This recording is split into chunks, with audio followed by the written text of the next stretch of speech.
माता, अब क्या करोगे कर्ण? माता! करो, प्रहार करो। क्यों रुक गए हो? अब केवल तुम्हारे पास एक ही मार्ग है। वापस लौट जाओ, लौट जाओ वापस। इसी में तुम्हारी माता सुरक्षित रहेगी। अब निर्णय तुम्हारे हाथों में है। माता के वचन को अगर पूरा करने निकले तो कहीं माता को ही ना खो देना, और अगर वचन पूरा कर भी लिए तो उसका क्या लाभ? जाओ, निकल जाओ यहां से।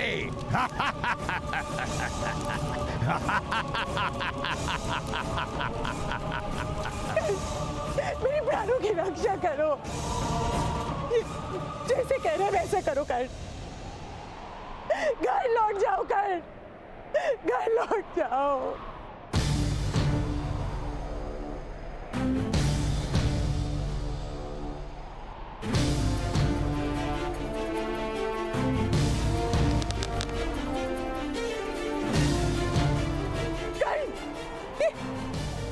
क्या कर रहे हो तुम? ये मार डालेगा मुझे। घर लौट जाओ, घर लौट जाओ कर। नहीं, नहीं।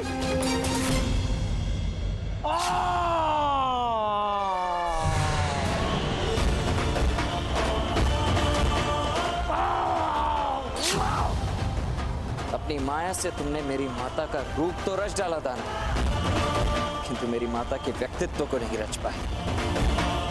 राधे की माता के प्राण यदि संकट में भी हों तब भी वो भले अपने प्राण दे दे, किंतु कभी मुझे अपने लक्ष्य से पीछे हटने को नहीं कहेगी।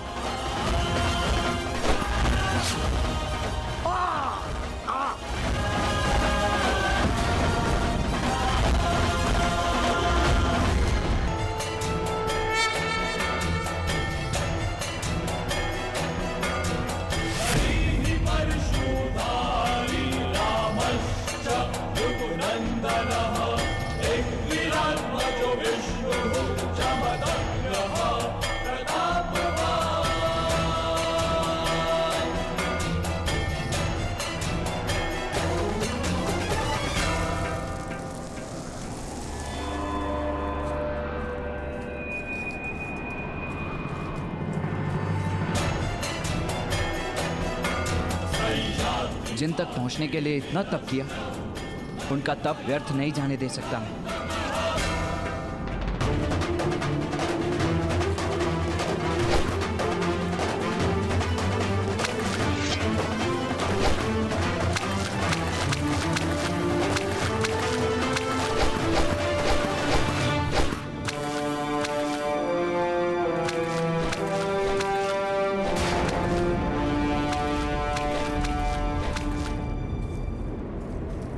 कौन है वो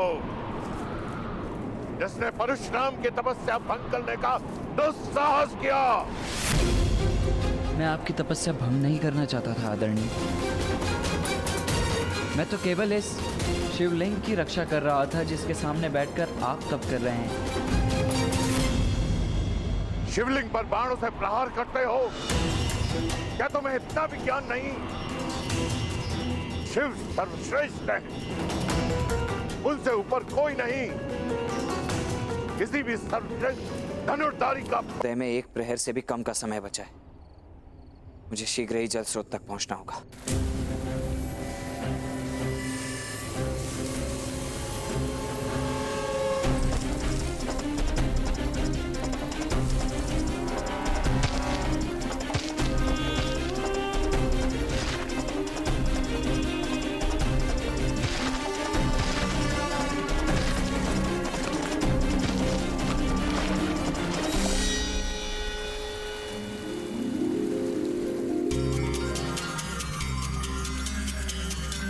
मैं परीक्षा में सफल हुआ गुरुदेव।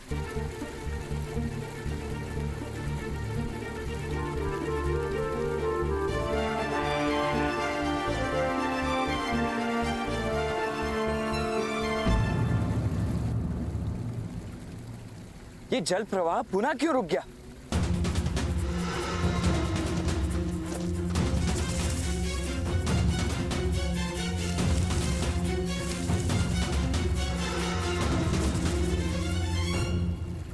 हे महादेव, कुछ ही पल शेष और अभी भी अवरोध। क्या करूं?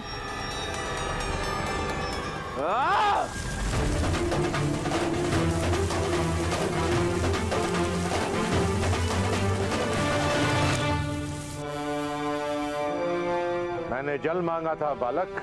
गुरुदेव, न बहता जल कभी रुका है और ना ही कर्ण कभी रुकेगा।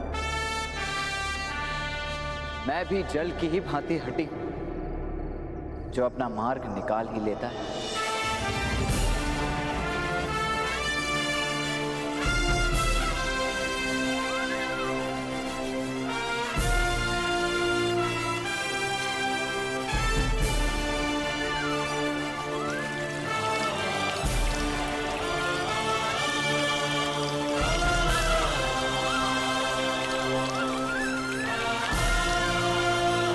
अब आप मेरे मार्गदर्शक बने। उसके लिए अभी 2 लक्ष्य शेष हैं। ध्यान से सुनो, तुम्हारा दूसरा लक्ष्य क्या है? मुझे आम चाहिए। तुम्हें इस कार्य को करने के लिए केवल और केवल 1 सप्ताह का समय है। क्या एक आम? 1 सप्ताह क्यों गुरुदेव? मैं आज ही आपकी सेवा में आम प्रस्तुत करता हूं, बल्कि अभी। लक्ष्य प्राप्त करने के लिए नियम तो सुनते जाओ। पहला, मुझे वो आम चाहिए जो अपने आप डाल से अलग हो और भूमि पर ना गिरे। भूमि पर गिरने से पहले तुम्हें उस आम को लपकना होगा। और दूसरा, वृक्ष को छूना और उसे किसी भी प्रकार से हिलाना निषेध होगा। समझ में आया? जी, और निश्चित रूप से तीसरा नियम यह होगा कि मुझे धनुर्विद्या का प्रयोग नहीं करना है। अर्थात इस वानर में भी तनिक बुद्धि है। अब खड़े होकर मेरा मुख क्या देख रहे हो? कुछ दिनों में आम की ऋतु समाप्त हो जाएगी। यदि तुमने मुझे आम लाकर नहीं दिया तो अपना मुख मेरे समक्ष मत लाना।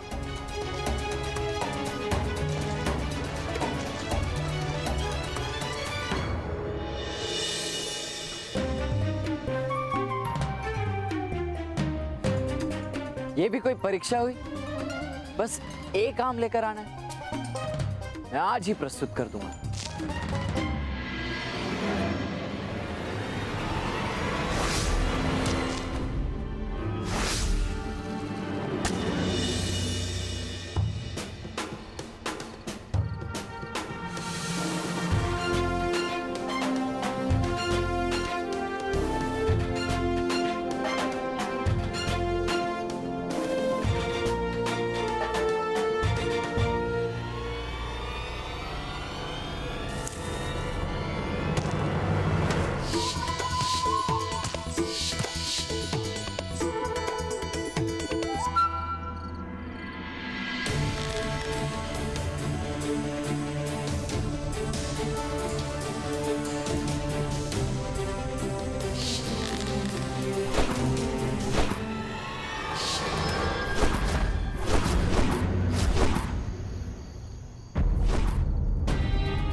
कैसे एकलव्य ने केवल अभ्यास से शब्द विधि कला प्राप्त की?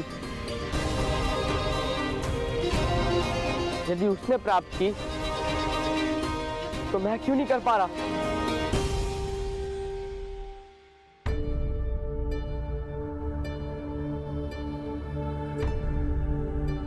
प्रणिपात गुरुदेव। अर्जुन, मैं तुम्हारी प्रतीक्षा कर रहा हूं। अर्जुन, बैठो, क्षण भर विश्राम करो, क्योंकि निद्रा और थकान तुम पर हावी हो रही है। नहीं गुरुदेव, आपने कहा था ना, क्या अंधकार मेरी सीमा है? जब अंधकार मेरी सीमा नहीं बन सकती थकान और निंद्रा भी मेरी सीमा नहीं बन सकती गुरुदेव। मुझे बस और अधिक अभ्यास करना है। नहीं अर्जुन, तुम स्वयं पर दबाव डाल रहे हो। और ये सत्य है कि निश्चित रूप से दबाव मनुष्य को कठोर और श्रेष्ठ बनाता है, परंतु सीमा से अधिक दबाव मनुष्य को तोड़ देता है, जो मैं नहीं चाहता। तुम्हें केवल इतना करना है अर्जुन। नहीं गुरुदेव, आप मत बताना। यदि एकलव्य अपने परिश्रम से शब्द भेदी बाण चलाना सीख सकता है, तो मैं क्यों नहीं सीख सकता गुरुदेव? अवश्य सीख सकते हो। जिस प्रकार भरे हुए पात्र में अधिक जल नहीं समा सकता, उसी प्रकार भरे हुए मन में ज्ञान नहीं समा सकता। तुम्हें सर्वप्रथम अपने मन को खाली करना होगा।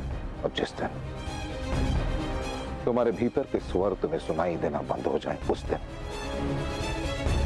तुम शब्द भेदी बाण चला सकते हो। बस प्रतीक्षा करो क्षण की।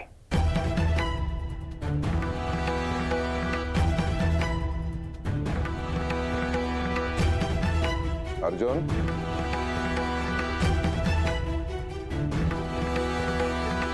स्मरण रहे कि तुम्हें इस संसार का सर्वश्रेष्ठ धनुर्धर बनाने का प्रण मैंने लिया और मैं बना के रहूंगा। सर्वश्रेष्ठ धनुर्धर बनने चला और यहाँ वानरों की तरह डाल से टूटे आम लपकने का प्रयास कर रहा हूं।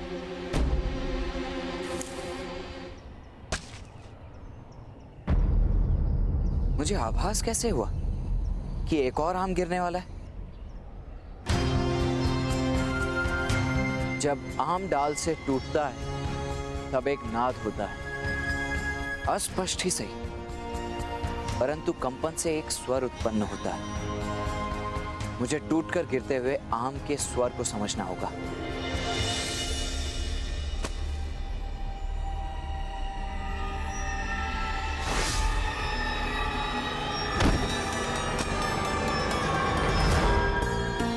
मैं सफल हुआ, मैंने कर दिखा। गुरुदेव, राधा भीम, अपनी गदा मेरी ओर फेंकिए। पर कोई प्रश्न नहीं, कोई स्वर नहीं, कोई शब्द नहीं, बस अपनी गदा मेरी ओर फेंकिए। दुशासन, लगता है अर्जुन निराश होकर आत्महत्या करना चाहता है।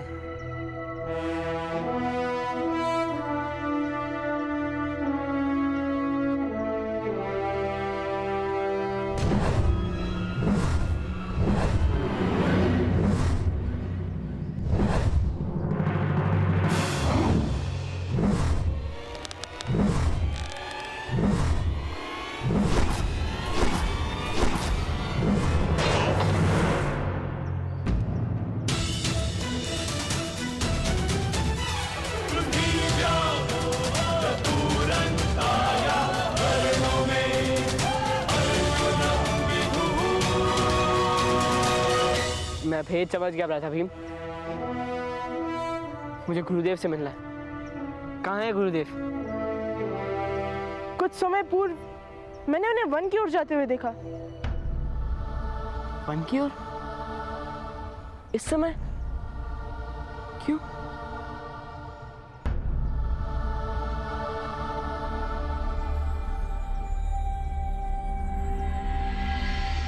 देखिए, बिना बाण या बल का उपयोग किए मैंने उन्हीं नियमों के साथ इस फल को प्राप्त किया है जो आपने बताए थे।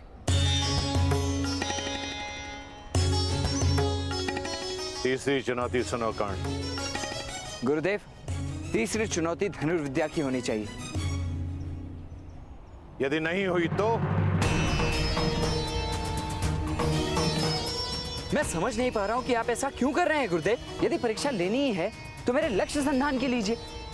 इस भांति विचित्र परीक्षाएं क्यों ले रहे हैं जो किसी काम की नहीं? यदि तुम्हें अपनी धनुर्विद्या पर इतना गर्व है तो मेरे पास सीखने की याचना लेकर क्यों आए? यदि मुझसे ज्ञान प्राप्त करना है तो तुम्हें प्रारंभ से आरंभ करना होगा। मेरे साथ तुम्हारी यात्रा श्रेष्ठ से सर्वश्रेष्ठ तक होगी। दैत्य की माया को समझकर, जल प्रवाह के अविरोध को हटाकर और राम लाकर तुमने अपनी सभी परीक्षाओं में अपनी योग्यता का परिचय दिया है, परंतु लक्ष्य भेदने में तुम कितने सक्षम हो यह जानना भी शेष है। तीसरी चुनौती बताइए प्रभु। तीसरी चुनौती,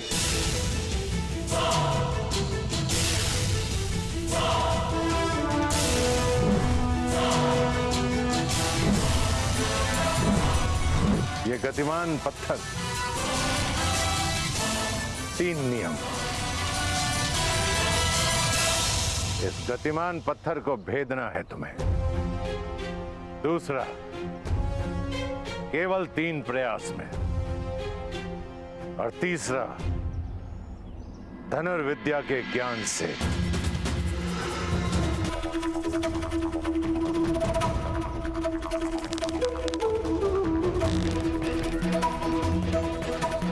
क्रोध। मैं केवल और केवल राजकुमारों को ही शिक्षा देता हूं।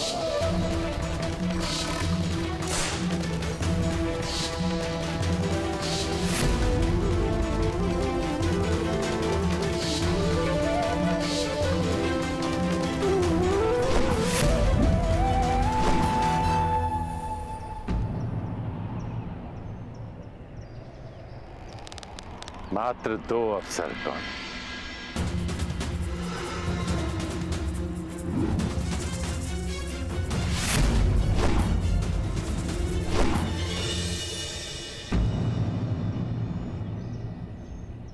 अंतिम अवसर कर्ण, अंतिम। यदि इस बार तुम अपना लक्ष्य नहीं भेद पाए तो तुम मेरे शिष्य बनने से वंचित रह जाओगे। कर्ण कहते हैं क्रोध, अशांति, पीड़ा ध्यान केंद्र में सबसे बड़ी बाधा है। अपने क्रोध को, अपनी अशांति को, अपनी पीड़ा को शस्त्र बनाकर इसका उपयोग करो कर्ण, उपयोग करो।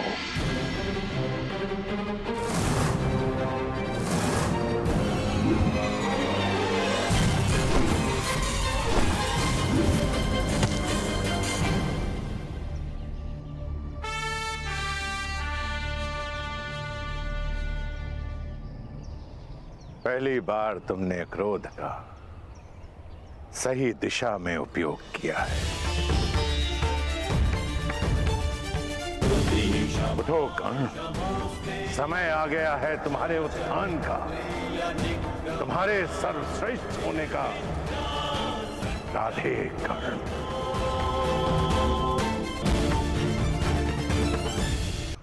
मैं धन्य हुआ गुरुदेव। कहीं मैं स्वप्न तो नहीं देख रहा, क्या सत्य ही आपने मुझे अपना शिष्य स्वीकार किया है? हाँ एकलव्य, मैंने तुम्हारा कौशल्य देखा एकलव्य। यूं समझो कि तुम्हारी शिक्षा पूर्ण हुई। मैं तुमसे गुरु दक्षिणा मांगने आया हूं।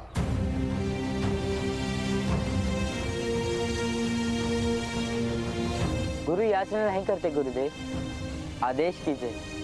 ये एकलव्य आपके सेवा में क्या प्रस्तुत करे? गुरु दक्षिणा में मुझे तुम्हारे दाहिने हाथ का अंगूठा चाहिए।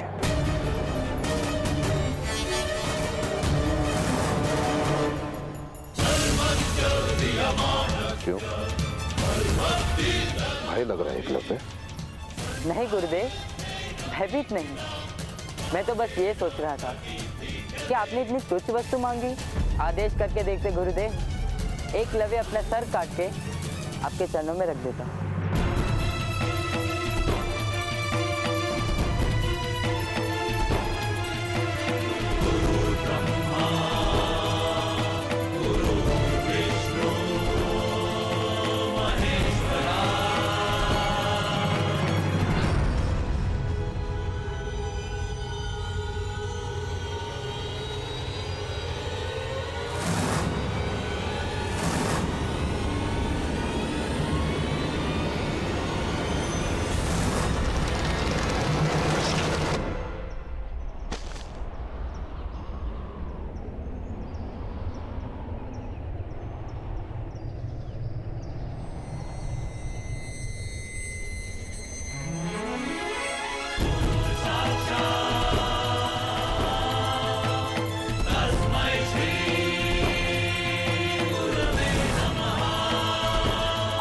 गुरु दक्षिणा देकर मैं धन्य हुआ और गुरु दक्षिणा के भार से मुक्त थी।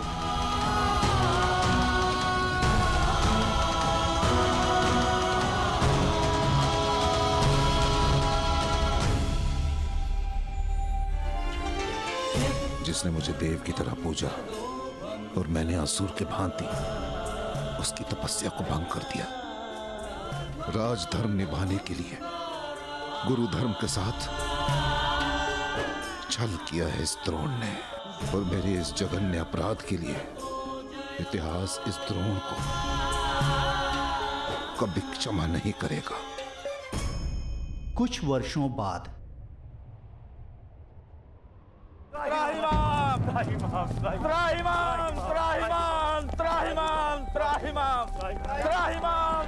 प्रभु, चौमासा बीतने को है, परंतु आकाश से एक बूंद जल नहीं गिरा। यदि अब भी वर्षा न हुई तो महाअकाल पड़ेगा। आपके आश्रम में हर ओर हरियाली है, त्रिशूल वर्षा हुई है, परंतु आपके आश्रम की सीमा से परे एक भी बूंद नहीं गिरी। स्वयं सोचिए प्रभु, ऐसा क्यों हो रहा है? आपका कोप न सहना पड़े इसलिए आपके आश्रम में वर्षा, और इन निरीह निर्बल प्रजाजनों के लिए अकाल। ऐसा कौन कर सकता है प्रभु? देवराज इंद्र। हाँ प्रभु, वो चाहते हैं कि उनके अतिरिक्त किसी और आराध्य की सेवा न की जाए प्रभु। मदद